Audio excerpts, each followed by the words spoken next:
Here's a bunch of really bad advice for Dungeons and Dragons. Don't follow this advice. But first, let's thank those sponsors, you ravenous fiends. I thank you so much. Look at you. And an enormous thank you to our High Council members, Billy Frakes, Lena, and Riley. Your power knows no bounds.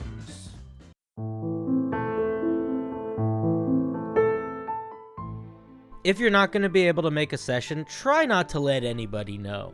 Ask every NPC their name and assume them to be hostile. When building your character, roll for stats. Try to do it in private. Dungeon Masters don't really like to watch that sort of thing. Before the game starts, try to find out what one or two of the other players are going to be so that you can make your character a better version of their character. If you're ever not getting what you want at the table, threaten to quit, but refuse to leave.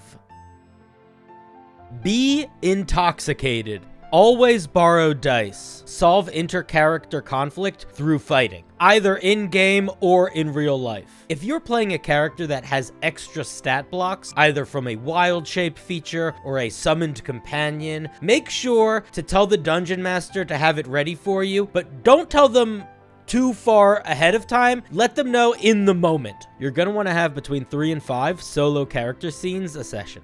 Either bring food and don't share, or don't bring food and demand sharing to an unreasonable extent. If you're playing online, be sure to play in a place with shoddy internet and ideally with some loud construction equipment just out of sight. And you're going to want to have your camera set up in such a way that most of your head is clipped off so that the rest of the players get to really focus in on like the top of your head and your eyes and whatever's going on in the room behind you.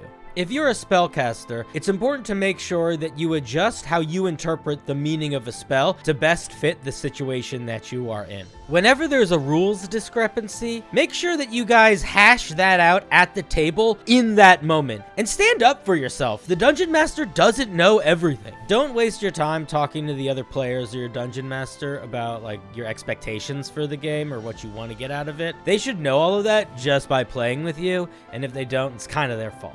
Subscribe to a bunch of different D&D channels to make sure that you get really good advice about how to play D&D. Like Mike, always flirt with the other players at the table in a way that is unclear whether or not it's your character flirting with their character or you flirting with them.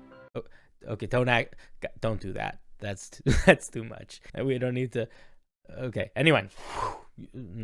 Don't worry about sticking to the standard books or anything like that when you're coming up with your character. Check out D&D Wiki. It has an amazing assortment of classes, races, and customizable features. You could be a dragon, you could be a demigod, you could be a half fairy, half eldritch horror, half Lego man, half uwu girl, half furry spider baby thing. Your Dungeon Master is gonna love it. Try to take up as much room as possible during roleplay. Anytime you realize you haven't spoken for 2 to 3 minutes, chime in with something. It doesn't need to be directly related to what the other characters are talking about, so long as it's loud enough that it reorients the conversation towards you.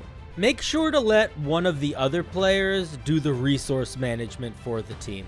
Try to keep a copy of the monster manual with you so that you can look up the stats of whatever monster the Dungeon Master throws at you. Whenever your party finds treasure, it's important that you pick what you get first. If you notice the Dungeon Master throwing a lot of plot hooks at you, try to look for something else. There's almost always another thing going on.